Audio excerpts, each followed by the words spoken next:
कहानी की शुरुआत में हम हेनरी पापिलोन नाम के एक आदमी को देखते हैं जिसे फ्रांस का हर एक शहरी जानता है और लोगों की नजरों में वो एक सीधा सादा शरीफ इंसान समझा जाता है। लेकिन पापिलोन कोई आम इंसान नहीं बल्कि वो एक बहुत ही शातिर चोर है जो आज भी वो एक बहुत ही अमीर आदमी के घर में घुसकर उसके तिजोरी से करोड़ों के हीरे चुरा लेता है। हीरे चुराने के बाद वो जल्दी से खिड़की से नीचे आता है और सीधा एक क्लब में पहुंचता है जहाँ पापिलोन का बॉस उसका इंतजार कर रहा था। दरअसल पापिलोन चोरी अकेले नहीं करता था बल्कि इस चोरी के काम में उसका बॉस इसकी मदद किया करता था, क्योंकि पापिलोन चोरी करते हुए जब पकड़ा जाता तब उसका बॉस इसे पुलिस से छुड़ा लेता। इसीलिए पापिलोन चुराए गए हीरो में से आधा हिस्सा अपने बॉस को देने जाता है। लेकिन पापिलोन जब वहाँ पहुँचता है तो वो देखता है कि उसका बॉस एक आदमी की बुरी तरह से पिटाई कर रहा है। इसके बाद बॉस पापिलोन के पास आता है और वो उस आदमी की तरफ इशारा करते हुए पापिलोन से कहता है कि जो भी मुझे धोखा देगा उसका यही हाल होगा। दरअसल जिस आदमी की पिटाई हो रही थी उसने चुराए गए पैसों में से कुछ पैसे अपने पास रख दिए थे, इसीलिए उसकी पिटाई हो रही थी। इसके बाद बॉस पापिलोन से कहता है कि तुम मेरे लिए क्या लाए हो। तब पापिलोन चुराए गए हीरे उसके सामने रख देता है। चमचमाते हीरे देखकर बॉस पापिलोन से काफी खुश होता है और मजाक में बॉस पापिलोन से कहता है कि क्या तुमने भी उस आदमी की तरह अपने पास कोई हीरा तो छुपा कर नहीं रखा। जिस पर पापिलोन मुस्कुराते हुए जवाब देता है कि मैंने अपने लिए बड़े वाले हीरे अपने पास रख लिए हैं। यह सुनकर उसका बॉस भी हंसने लगता है और पापिलोन से कहता है कि मुझे तुम पर पूरा यकीन है कि मुझे तुम धोखा नहीं दे सकते। इसके बाद पापिलोन क्लब से निकलकर सीधा अपनी गर्लफ्रेंड के पास जाता है जिसका नाम नेनेट है। ये दोनों एक दूसरे से बहुत प्यार करते हैं और यहाँ पापिलोन चुराया गया एक हीरे का नेकलेस नेनेट को देता है। साथ ही वो कुछ हीरे भी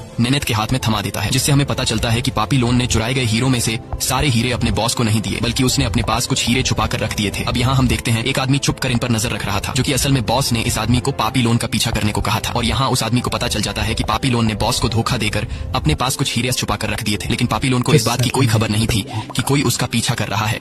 इसके बाद ये दोनों अपने घर चले आते हैं और सो जाते हैं। अगली सुबह जब इनकी आंख खुलती है तो नेनेट पापिलोन से कहती है कि मुझे यहाँ पर नहीं रहना, मुझे गाँव जाना है जहाँ हम दोनों एक सुकून भरी जिंदगी गुजारेंगे। जिस पर पापिलोन नेनेट से कहता है कि गाँव में कुछ भी नहीं है, मैंने कल रात जितने पैसे कमाए हैं गांव के लोग एक साल में भी उतना पैसा नहीं कमा सकते। ये सुनकर नेनेट नाराज हो जाती है और कहती है कि तुम्हारे लिए पैसे ही सब कुछ है। तब पापिलोन उसे राजी करते हुए कहता है कि मुझे सिर्फ 6 महीने का टाइम दो, 6 महीनों में मैं इतना पैसा कमा लूंगा कि मुझे दोबारा चोरी करने की जरूरत ही नहीं पड़ेगी और हम दोनों गाँव में एक सुकून भरी जिंदगी गुजार पाएंगे। लेकिन ये सब कहते हुए पापिलोन को कुछ पता नहीं था कि कुछ देर बाद उसके साथ कुछ ऐसा होने वाला है जिससे उसकी जिंदगी पूरी तरह से बर्बाद हो जाएगी। अब ये दोनों एक दूसरे से बातें कर ही रहे होते हैं, तभी दरवाजे पर मकान मालिक नॉक करता है। पापिलोन को लगा कि शायद मकान मालिक घर का किराया लेने आया है, इसलिए वो दरवाजा खोलने जाता है। पर जैसे ही वो दरवाजा खोलता है तभी कुछ पुलिस वाले अंदर आते हैं और वो पापिलोन को किसी के खून के इल्जाम में अरेस्ट कर लेते हैं। दरअसल इन पुलिस वालों को पापिलोन के बॉस ने यहाँ भेजा था, क्योंकि उसे पता चल गया था कि पापिलोन ने उसे धोखा दिया है। यहाँ पापिलोन पुलिस से कहता है कि मैंने किसी का खून नहीं किया, लेकिन पुलिस वाले उसकी कोई बात नहीं सुनते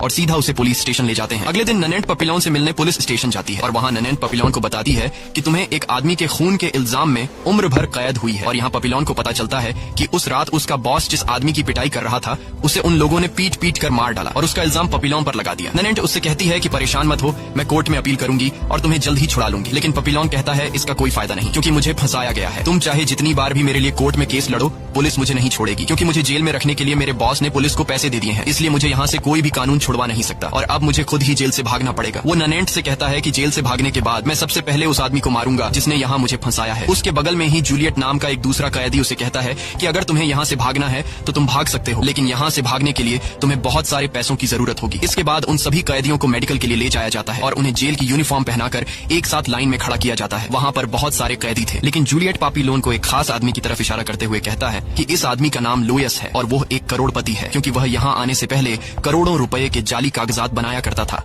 और अब भी उसने अपने पास ढेर सारे पैसे छुपा कर रखे हैं। जूलियट पापिलोन से कहता है लेकिन वह यहाँ ज्यादा दिन जिंदा नहीं रह पाएगा, क्योंकि उससे पैसे छीनने के लिए यहाँ के कैदी उसे मार डालेंगे। मेडिकल होने के बाद सभी कैदियों को जेल के कपड़े पहनाकर शहर के रास्ते से जेल ले जाया जाता है। अब यहाँ रास्ते में लुइस की बीवी एक वकील के साथ लुइस से मिलने आती है, जो लुइस से कहती है कि तुम परेशान मत हो और वह लुइस से वादा करती है कि वकील की मदद से मैं तुम्हें कुछ ही हफ्तों में जेल से छुड़वा लूंगी। अब यहाँ सभी कैदियों को समुद्र में बनी जेल में ले जाने के लिए एक शिप में बैठाया जाता है और जब सभी कैदी शिप में बैठ जाते हैं तब पापिलोन सीधा लुइस के पास आता है और लुइस से कहता है कि इस जेल में बहुत से खूंखार कैदी हैं जो तुम्हारी जान के पीछे पड़े हैं, क्योंकि वो तुमसे पैसे छीनना चाहते हैं। लेकिन अगर तुम चाहो तो मैं तुम्हारा बॉडीगार्ड बन सकता हूँ, मैं तुम्हारे सोते जागते हर वक्त तुम्हारी रक्षा करूंगा, लेकिन तुम्हें इस काम के लिए मुझे पैसे देने होंगे। ये सुनकर लुइस मुस्कुराता है और कहता है कि मुझे तुम्हारी मदद की कोई जरूरत नहीं, क्योंकि यहाँ मेरी सेफ्टी के लिए गार्ड्स हैं। लेकिन उसका ये भरम जल्द ही टूटने वाला था, क्योंकि वह कभी जेल की वहशीपन से रूबरू नहीं हुआ था और जैसे ही रात होती है तब सभी कैदी सो जाते हैं। लेकिन जब आधी रात होती है तब किसी आहट से लुइस की आंख खुल जाती है और वो देखता है कि एक आदमी उसके बगल वाले कैदी का गला काटकर उसे मार देता है और उस कैदी ने जो पैसे अपने पास छुपा कर रखे थे